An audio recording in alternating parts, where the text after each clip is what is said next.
Okay guys, here we are. We're back, day 2 for you. A couple little tidbits and notes to add to the day 1 curriculum.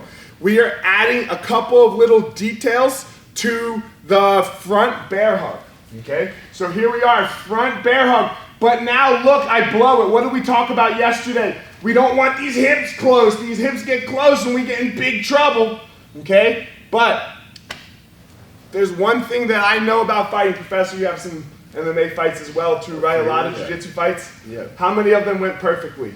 None of them. None, okay? I have one.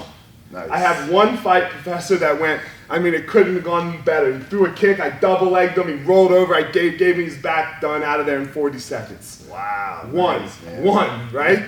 But I think I have 1,000 probably, Jiu-Jitsu and MMA, how many? Oh, I don't know, man. Hundreds? Yeah, at least. So we're at 1 in like 2,000. Statistical percentage of 0, okay? So, they don't go well.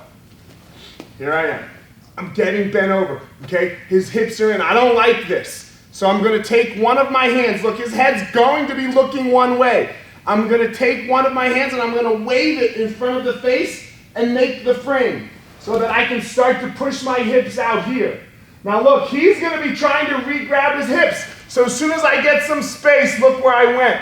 I went to this hip posting position. Because he's gonna be trying to come in and I'm gonna keep him away. From here, it's the same. Bump the shoulder, pummel the hand, and I'm in the side clinch position.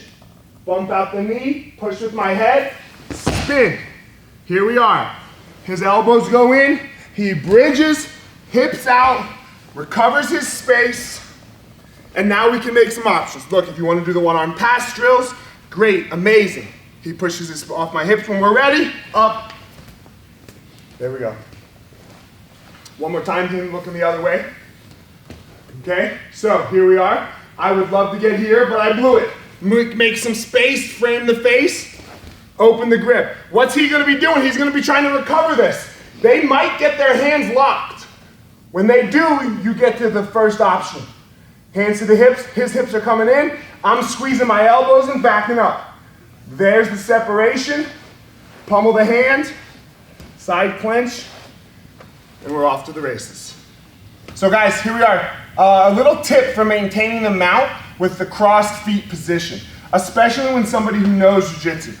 What they're gonna do is they're gonna try to undo my crossed feet. So what are we saying? Look, we talked about having these crossed feet, wide base. He knows what he's doing. He knows that there's really no escaping. It's hard to escape from here, yes? Yes. So the first thing that they look to do, especially in the beginning of your training, is they try to get their heels on their feet on my heels so that he can push and separate my feet. Once my legs are wide like this, here comes the knee to elbow escape. That starts to be very hard for me to stop. So what do I do? What I like to do is I like to attack what's attacking me. I feel like he's trying to undo my feet, so I just let him undo my feet. Here he goes, he's gonna step. He's gonna start to do it. Instead of holding on for dear life, look, I'm just gonna quickly undo my feet. He's pushing my left foot currently, so I'm gonna take my right hip and put it to the ground. It moves my left leg up a little bit. I'll show it from a different angle in a second. So that he wasn't ready for it to be undone, and now as soon as that happens, I can start to reinsert my legs. So I don't hold on for dear life. Let's look at it from, Professor, if you could push my other foot for me. I'll cross this way. Okay, so you can see it from this side. Here we go. He starts to undo my legs. The hip goes to the ground, and I lose him. See how my foot is not touching him anymore? And now from this, I would not put my elbow down like this. I'm just doing it so you can see I'd be up on my hand. And now I re-enter. So guys,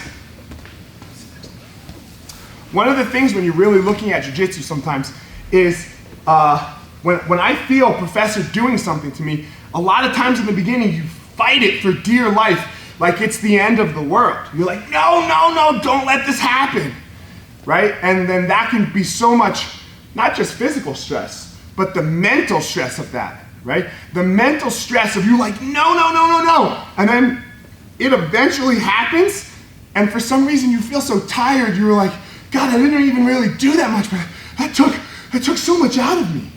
Okay? That was your mind, right? That was your mind overloading and saying, oh, I don't know what to do. Okay? So just let go. You feel someone doing something to you, you have to flow with that. Okay, I think you say it nicely, Professor. You want to paint a beautiful picture. Hey, absolutely. Right? Can you explain that a little bit? Yeah, man, we like to talk about as well as water flowing downhill. Yeah. Right? Like where we're going with, Jiu-Jitsu is going to give us the answer, right? I don't have to fight what's happening. I don't want to resist it so much as work around it, right? So exactly what you're talking about. I don't have to hold on to the mount. Jiu-Jitsu gives me answers to maintain the mount. Just like that, guys. So we'll be back tomorrow with another little tidbit, guys, another little adjustment for you to be working on. We'll see you tomorrow.